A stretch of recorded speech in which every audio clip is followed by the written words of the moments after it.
Agora a gente vai conhecer um pouco da história, mas vamos puxar a história lá do comecinho, o início da história do cooperativismo. Nessa reportagem, por exemplo, você comigo, assiste aqui, vamos aprender mais sobre esse sistema cooperativista. Ele chegou ao nosso país, foi se estabelecendo em Santa Catarina, nosso estado. Hoje é, sem dúvida alguma, um dos maiores exemplos de realmente como funciona a cooperação no Brasil. Por isso o estado de Santa Catarina é diferenciado.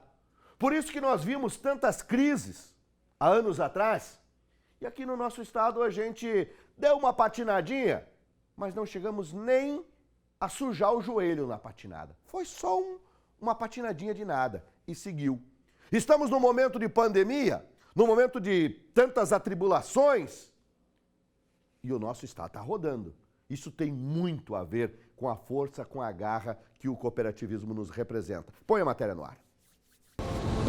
O cooperativismo como ideia de união de pessoas, que tem por fim a melhoria econômica e social de seus associados, nasceu na Europa há mais de um século e chegou ao Brasil com os imigrantes italianos e alemães. O cooperativismo surge aqui em Santa Catarina principalmente pelos imigrantes, né, que vêm do Rio Grande do Sul, porque lá, historicamente, a gente sabe que os imigrantes europeus é que trazem o formato de organização empresarial, comercial, de crédito, né, industrial, etc. E aí esse pessoal que vem para cá traz essa ideia, mas aqui ao organizar, obviamente lá no começo aí dos anos 40, 50, é muito difícil, tem pouco apoio, pouca infraestrutura, tem algumas ações deram certo, outras deu problema, até que vai gradativamente as coisas sendo organizadas com a intervenção do Estado. Quando o Estado assume quase que um controle sobre as cooperativas, né, e tem a capacidade, inclusive, de intervenção nas cooperativas, né, até destituir diretoria. E essa intervenção citada pelo professor Licério nada mais é do que a criação do INCRA, o Instituto Nacional de Colonização e Reforma Agrária. Mas com a Constituição de 1988, o órgão público perdeu o poder de interferir nas cooperativas, retirando o papel do Estado. Com isso, as cooperativas passaram a ter mais autonomia, se autogerindo, mas com o apoio financeiro do governo.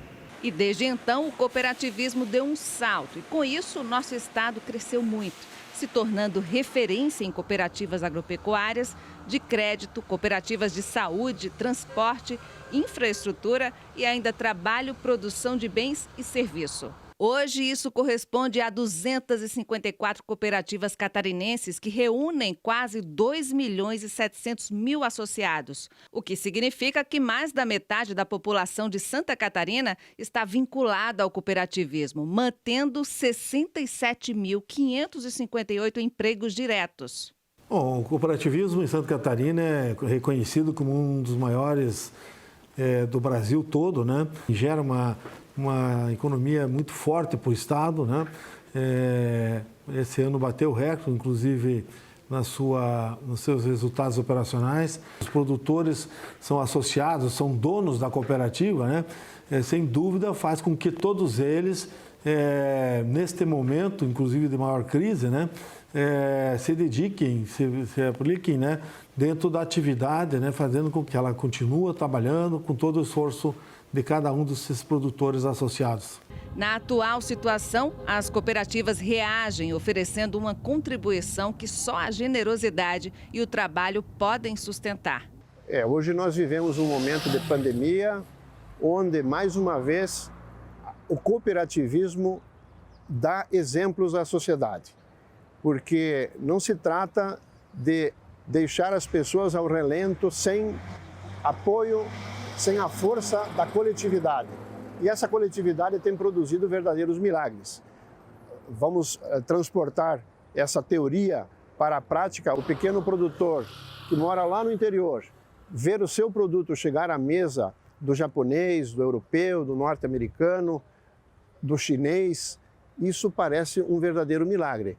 É apenas a força da organização exercida com o apoio de uma cooperativa. Isso, de fato, precisa ser reconhecido como um grande mérito do sistema. O que é?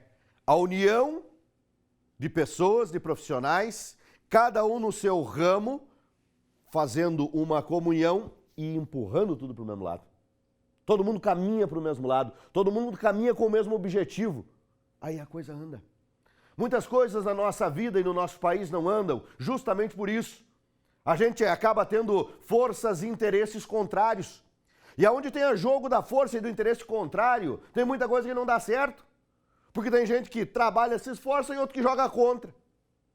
E às vezes o que joga contra é não declarado incomoda mais do que joga contra declarado.